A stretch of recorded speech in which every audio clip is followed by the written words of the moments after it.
60대 시니어 창업, 적은 비용으로 시작하는 현실 아이디어. 은퇴 이후에도 활기차게 살고 싶다면 작은 창업이 좋은 선택이 될 수 있습니다.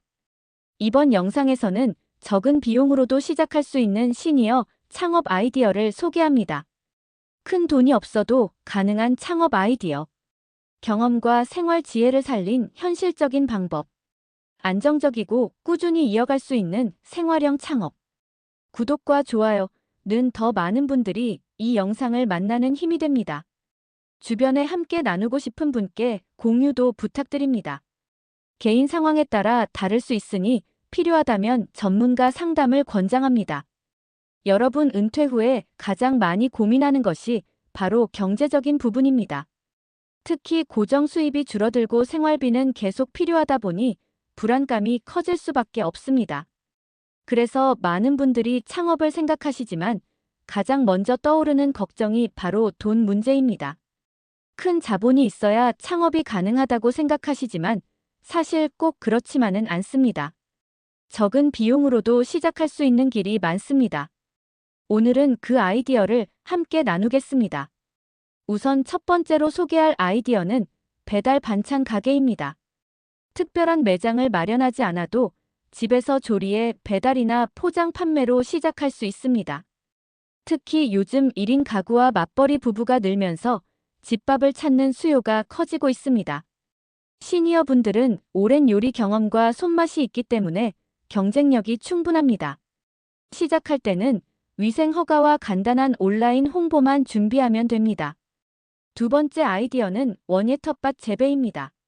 집 앞 마당이나 작은 텃밭에서 키운 채소나 허브를 판매하는 방식입니다.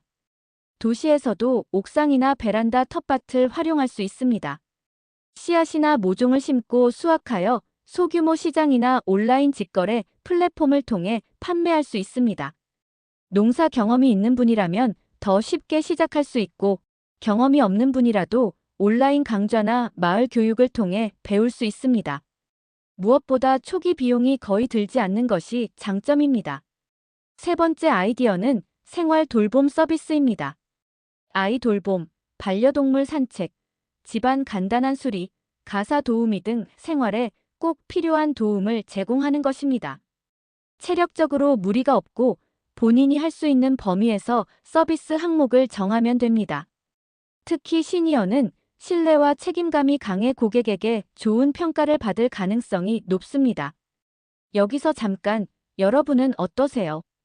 이런 아이디어 중에 본인에게 맞을 것 같은 것이 있었나요? 댓글로 나누어 주시면 다른 분들께도 큰 도움이 됩니다. 또 다른 가능성 있는 아이디어는 온라인 중고 거래입니다. 집에 있는 물건을 정리하면서 시작할 수 있고 점차 다른 사람의 물건을 대신 판매해주는 위탁 판매 방식으로 확장할 수도 있습니다. 온라인 플랫폼이 잘 마련되어 있어 어려운 기술 없이도 쉽게 참여할 수 있습니다. 작은 수익부터 차근차근 만들어 나갈 수 있다는 점이 장점입니다. 지금까지 몇 가지 대표 아이디어를 소개했는데 공통점이 있습니다. 바로 큰 비용을 들이지 않아도 된다는 점입니다. 그렇다면 이어지는 부분에서는 실제 사례와 성공 노하우를 함께 살펴보겠습니다. 실제 사례를 먼저 이야기해 보겠습니다. 한 60대 여성분은 은퇴 후 집에서 김치와 장아찌를 담가 이웃에게 나눠주던 것이 계기가 되어 반찬 배달 사업을 시작했습니다. 처음에는 하루 몇 건 주문이 전부였지만 입소문이 나면서 꾸준히 고객이 늘었습니다. 온라인 카페와 지역 맘카페에 소개 글을 올린 것이 도움이 되었습니다. 현재는 안정적인 부수입을 올리고 있으며 무엇보다 자신이 좋아하는 요리로 사람들과 소통한다는 보람을 느끼고 있다고 합니다. 또 다른 사례로는 70대 남성분이 있습니다. 원래 농사를 지었던 경험을 살려 아파트 단지 앞에서 허브와 상추 모종을 판매하기 시작했습니다. 작은 규모였지만 사람들이 자주 찾으면서 점점 수익이 늘었습니다. 최근에는 재배 노하우를 알려주는 작은 원예 교실까지 열어 또 다른 수익원이 생겼습니다. 큰 자본이 없어도 자신이 가진 경험을 활용하면 충분히 길이 열린다는 좋은 예입니다. 돌봄 서비스 사례도 있습니다.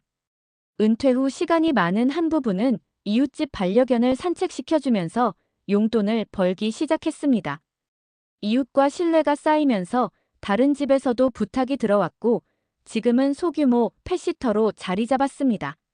체력적으로도 크게 무리가 없고 강아지를 좋아하니 일하는 시간이 즐겁다고 합니다. 이런 사례에서 배울 수 있는 점은 분명합니다.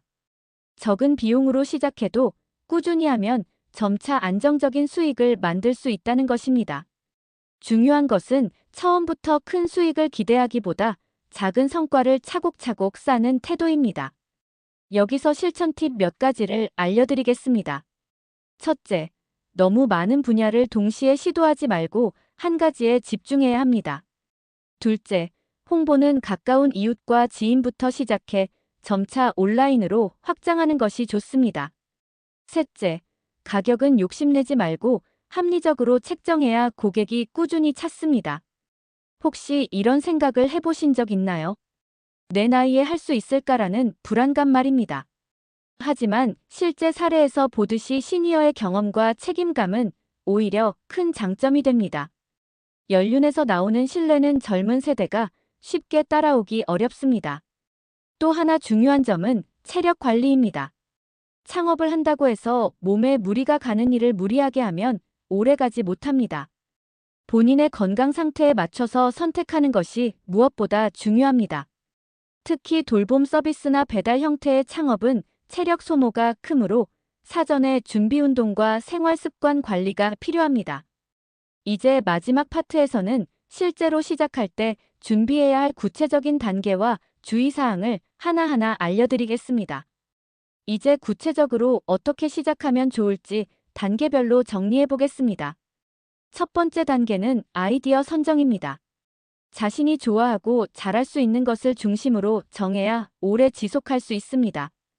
예를 들어 요리를 좋아한다면 반찬 판매, 식물을 잘 키운다면, 원예 판매, 사람을 돕는 것을 좋아한다면 돌봄 서비스가 맞습니다.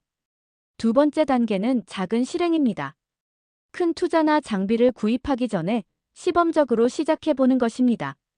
예를 들어 반찬 판매라면 먼저 지인 몇 명에게 시도해보고 반응을 확인합니다. 원예라면 소량의 모종을 판매하면서 고객 반응을 살펴봅니다. 돌봄 서비스라면 가까운 이웃에게 먼저 서비스를 제공해보며 경험을 쌓습니다. 세 번째 단계는 홍보와 신뢰 쌓기입니다. 초기에 큰 비용을 들이지 않고도 효과적인 방법이 많습니다. 지인 소개, 지역 커뮤니티, 온라인 카페, 중고거래 플랫폼 등을 활용하면 됩니다.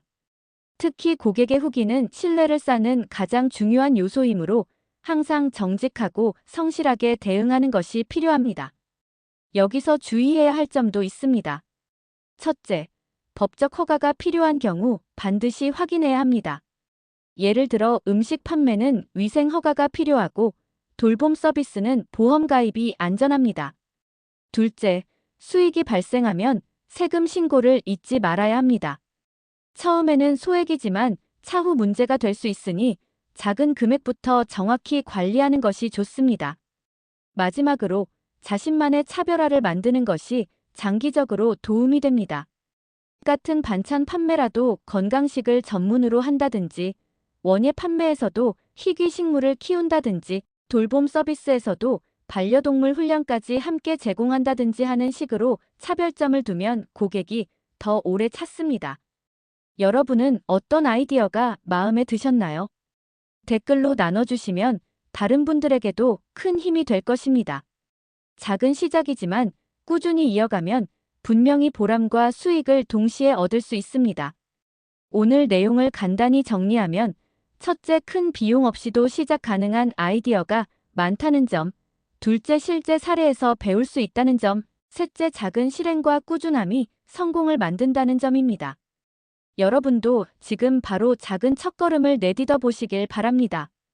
구독과 좋아요는 저에게 큰 힘이 됩니다. 주변 분들과도 공유해 주시면 더 많은 시니어 분들에게 도움이 될 것입니다. 개인 상황에 따라 다를 수 있으니 필요하다면 전문가 상담을 권장합니다.